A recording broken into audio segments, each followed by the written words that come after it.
तो बहुत बहुत स्वागत है एक बार फिर से आप सबका। लगातार क्वेरी आपकी जबरदस्त तरीके से कि sir Indian coast guard assistant commandant में कोई चेंजेस आ गए एग्जाम पैटर्न में। बिल्कुल 1/2023 एंट्री के लिए आप सब तैयार हो चुके हैं और धड़ाधड़ आप सबने फॉर्म को भी अप्लाई कर दिया है। बट फॉर्म अप्लाई करने के बाद ही एक नया जो है आपके सामने सेगमेंट आता है, क्या सर इस बार कुछ चेंजेस भी देखने को मिलेंगे? तो बिल्कुल इस बार चेंजेस हैं। जिस तरह आपको पता है कि अभी तक केवल हम परसेंटेज कट ऑफ के आधार पे जाकर के फाइनली पीएसबी और एफएसबी को फेस करते थे, अब पैटर्न में चेंज आ गए हैं। अब आपको कहीं ना कहीं सेक्शन 1, 2, 3 जैसे सेगमेंट को इंट्रोड्यूस कर दिया गया है यहाँ पे। दैट मीन अब आप वाया रिटन एग्जामिनेशन अगर आप उसको क्लियर करते हैं तभी आप पीएसबी और एफएसबी का हिस्सा बन पाएंगे। इसका मुख्य कारण मैं स्पष्ट कर देना चाहता हूं क्योंकि परसेंटेज बहुत सारे बच्चों के 60% रहे और ज्यादा से ज्यादा संख्या में लोग पीएसबी और एफएसबी में पहुंचे। दैट मीन पीएसबी में पहुंचे फिर वहां से फाइनल होकर एफएसबी के लिए गए। बट पीएसबी की संख्या काफी ज्यादा हो गई और उतना टैलेंटेड क्राउड भी नहीं पहुंचा, केवल परसेंटेज ही बेस रहा। इस बात पे कहीं ना कहीं इंडियन कोस्ट गार्ड ने निर्णय लिया कि उन्हें इसको रिटन एग्जाम के थ्रू जो है पास ऑन करना है,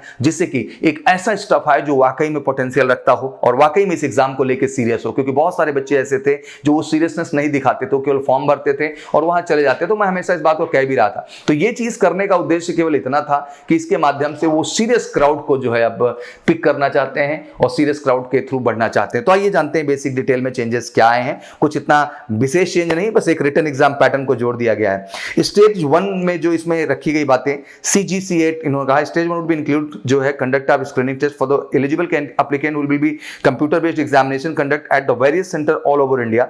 screening test will be conducted for candidate applying for the GD CPL and technical में mechanical, electrical and electronics. The screening test will be conducted in MCQ pattern with the maximum marks of 400.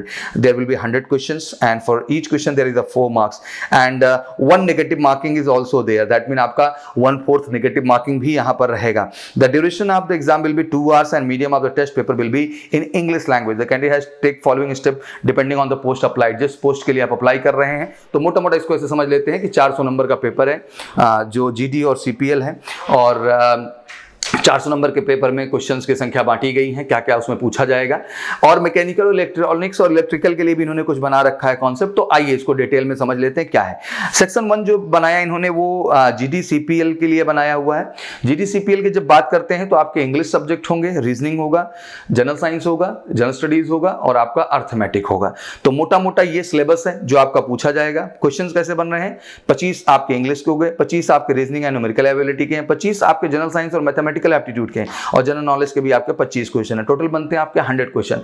Her question 4 number का है तो लाजिमी सी बात है total marks बनते हैं 400 और individual देखें तो 100 मार्क्स ईच हो जाता है। बट इंटरेस्टिंग बात यह है समझने वाली कि मिनिमम 200 के अबव आपको कट ऑफ ले ही जाना है अगर आप चाहते हैं कि आप स्क्रीनिंग हो, दैट मीन पहले स्टेप को क्वालिफाई करें। बट उसके लिए यह भी जरूरी है कि आप अगर जनरल, EWS और OBC कैटेगरी में आ रहे हैं तो आपको ईच 50-50 करना है। दैट मीन जो 100 मार्क्स हैं उनमें सब में आपको 50-50 मार्क्स को गेन करना है। दैट मीन टोटल तब जाके 200 आपका बनना चाहिए। ये आपका क्राइटेरिया है। जब हम उसमें बात करते हैं रिजर्व की SC/ST कैटेगरी में तो वहां टोटल 190 चाहिए और ईच में 45 का आंकड़ा चाहिए। बट मोटा मोटा आप समझ के चलें 50 का आंकड़ा आपको तय के चलना है।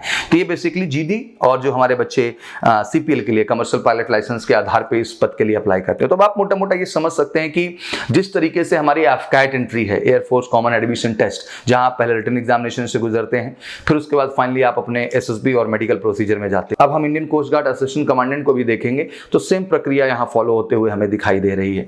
पहले यही चीज जब हम इंडियन नेवी एंट्रेंस टेस्ट में थी, नेवी ने जैसे कि भी तत्कालिक में कुछ कारणों से अपनी प्रक्रिया में जो है डायरेक्ट SSB प्रोसीजर को ऐड कर दिया है। बट जल्दी वो भी पुनः बैक करेंगे उसी पैटर्न में जहां वो पहला स्टेप रिटन एग्जामिनेशन लेंगे, फिर सेकंड उनका SSB और मेडिकल प्रोसीजर होगा। तो मुझे लगता है इंडियन कोस्ट गार्ड भी उसी पैटर्न को यहाँ फॉलो कर रहा है। तो तैयार हो जाए आप सब, रिटन एग्जाम की भी प्रिपरेशन आपके लिए अहम होगी। और मैं कहना चाहता हूँ बड़े गर्व के साथ कि जब हम AFCAT एग्जाम को देखते हैं, जब हम INET एग्जाम को देखते हैं, जब हम ACC जैसे एग्जाम्स को देखते हैं, इंडियन कोस्ट गार्ड को देखते हैं तो कहीं ना कहीं जो पैटर्न देखने को आ रहा है बिल्कुल सेम टू सेम आ रहा है। दैट मीन 25 अर्थमेटिक के क्वेश्चन तो 25 रीजनिंग के क्वेश्चन तो 25 इंग्लिश के क्वेश्चन तो 25 जीके के क्वेश्चन तो 25 जनरल साइंस के क्वेश्चन। तो कुल मिला के जो 100 क्वेश्चन का समागम है वो उसी कॉन्सेप्ट पे बेस्ड पूरा का पूरा बन रहा है। और मुझे लगता है कि इस बेस की तैयारी आपको अगर इस देश में सबसे बेहतर मिलेगी तो मेजर कशिप परिवार में, क्योंकि जबरदस्त हम रिटर्न के लिए भी फोकस, जितना हम PSB और FSB को लेके फोकस हैं उतना ही फोकस हमारा आपके जो है रिटन एग्जामिनेशन प्रिपरेशन को भी लेके, तो 200 मार्क्स तो सोचना ही नहीं है,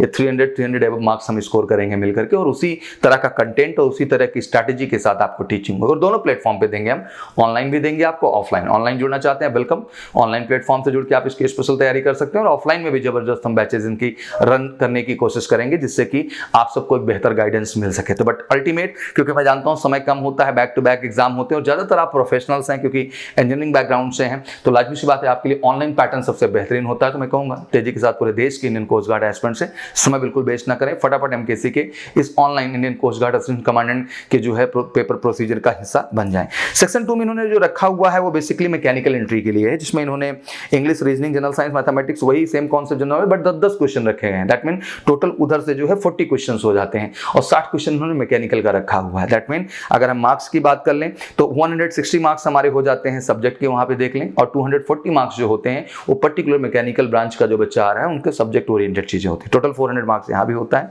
एंड इसमें जो क्राइटेरिया है वो बड़ा इंटरेस्टिंग है कि जो इसमें रखी गई हैं कंडीशंस, 80 मार्क्स रखा गया है आपका जो है क्वालिफाइंग पूरा का पूरा 160 के क्राइटेरिया में, और साथ ही साथ जो है sub section for the A to D, और 120 मार्क्स रखा गया है जो है क्योंकि इसमें भी 2 सेक्शन बढ़ गए ना आपके, एक तरफ आपका पूरा हो गया 10-10 क्वेश्चन का जो है arithmetic, reasoning, English, general science और जनरल नॉलेज, और दूसरे सेक्शन में उन्होंने डाल दिया मैकेनिकल को। दूसरे सेक्शन में जहां 240 मार्क्स जा रहे हैं तो वहां 120 भी आपको क्वालिफाई करना पड़ेगा, जो है क्वालिफाइंग रखा जाएगा। वहीं जो है 108 marks SC and ST category में रखा गया, तो इसको ध्यान से रखिएगा। इसी तरीके इसको डिवाइड किया इन्होंने, इसको सेक्शन ए टू डी बना दिया। दैट मीन आपका सेक्शन ए में इन्होंने डाल दिया है जो है इंग्लिश, बी में रीजनिंग, न्यूमेरिकल एबिलिटी, सी में जनरल साइंस एंड मैथमेटिक्स, और डी में जनरल नॉलेज, और ई सेक्शन स्पेशली बना दिया जिसके लिए इन्होंने अलग से मैकेनिकल का कट ऑफ जनरेट किया हुआ है। वहीं सेक्शन 3 में हम लोग जब जाते हैं तो इसमें भी इसी तरीके बात रखें, ए टू डी 10 क्वेश्चन का क्राइटेरिया रखा है, टोटल 160 मार्क्स। और वहीं सेक्शन ई की जब हम इसमें बात करेंगे पूरा का पूरा, तो इसमें इलेक्ट्रिकल एंड इलेक्ट्रॉनिक्स से क्वेश्चंस पूछे हैं, 60 क्वेश्चन, अगेन 240 नंबर के।